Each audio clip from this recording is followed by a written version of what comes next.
হলদিয়ায় ত্রিপল দিয়ে ভোটে প্রভাবের চেষ্টা বিজেপির। মাঝে আর মাত্র 2 দিন, তারপরে এই ভোট গ্রহণ।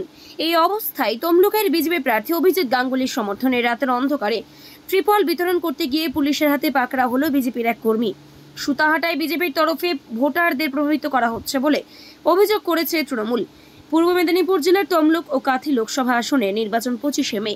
সেই আবহের মধ্যে এবার এক বিজেপি কর্মী ত্রিপল বিলি করার সময় হাতে নাতে ধরা পড়ায় চাঞ্চল্য ছড়িয়েছে শিল্প শহর জুড়ে। গতকাল বিজেপি একজন কর্মীকে সুতাহাটা থানা এলাকায়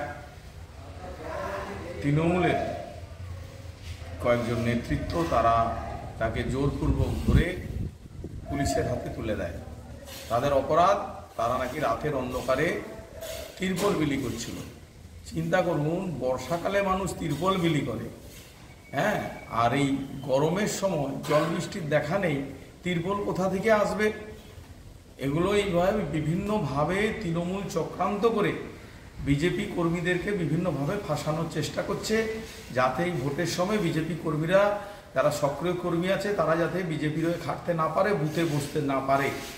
তৃণমূলের এখন এমন দৈন্যদশা, দেওয়ালে পিঠ ঠেকে গেছে, যার ফলে তাদেরকে এই রকম ধরনের এত নিচে নামতে হচ্ছে যে মানুষকে মিথ্যা মামলায়, মিথ্যা কেসে আজকে বিজেপি কর্মীদেরকে দিতে হচ্ছে। বিজেপির এত দুরবস্থা হয়নি যে তিরপল দিয়ে ভোট চাইবে, হ্যাঁ, এটা ওনাদের কারবার হতে পারে, কিন্তু বিজেপি এই সমস্ত কাজ করে না। রাত্রি প্রায় 1টায় রামচন্দ্রপুর বিজয়রামপুর এলাকায়, হ্যাঁ অবশ্যই সুতাহাটা থানার রামচন্দ্রপুর বিজয়রামপুর এলাকার বিজেপির কর্মী প্রশান্ত প্রামাণিক, বাবার নাম সুখদেব প্রামাণিক, সহ কয়েকজন ছেলে রাতের অন্ধকারে বাড়ি বাড়ি ত্রিপল বিতরণ করছিল। সেই রাতে আমাদের কিছু কর্মীরা তারা দেখতে পায়, তাদেরকে সঙ্গে সঙ্গেই তাদেরকে ধরার বা আটকানোর চেষ্টা করে। 4-5 জন দৌড়ে পালায়, কিন্তু প্রশান্ত প্রামাণিক সেখানে ধরা পড়ে যায়। পরবর্তী সময়ে সে প্রশান্ত প্রামাণিককে আটকে পুলিশে খবর দেওয়ার পর পুলিশ আসে, প্রশান্ত প্রামাণিককে আটক করে এবং তাকে জিজ্ঞাসাবাদের মাধ্যমে জানতে পারে যে সেই বুথের সভাপতি চন্দ্রশেখর প্রামাণিক, তার বাড়ি থেকেই সমস্ত ত্রিপলগুলো দেওয়া হচ্ছিল। পুলিশ সেই রাতে চন্দ্রশেখরের বাড়ি সেখানে হানা দেয় এবং সেখান থেকে 35টা ত্রিপল উদ্ধার করে। আমরা পুলিশের কাছে দাবি করছি, চন্দ্রশেখর পলাতক, তাকে এখনও ধরা যায়নি।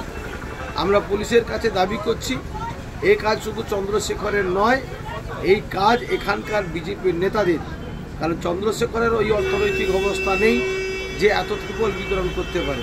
সুতরাং সুতাহাটায় বিজেপির এই সমস্ত ছাই যারা রয়েছেন, যারা মানুষের সমর্থন হারিয়েছে, ত্রিপলের বিনিময়ে যারা ভোট পেতে চাইছে, আমরা প্রশাসনের কাছে দাবি করছি অবিলম্বে ওই চন্দ্রশেখর প্রামাণিক সহ ওর যে মূল চাই তাদেরকে।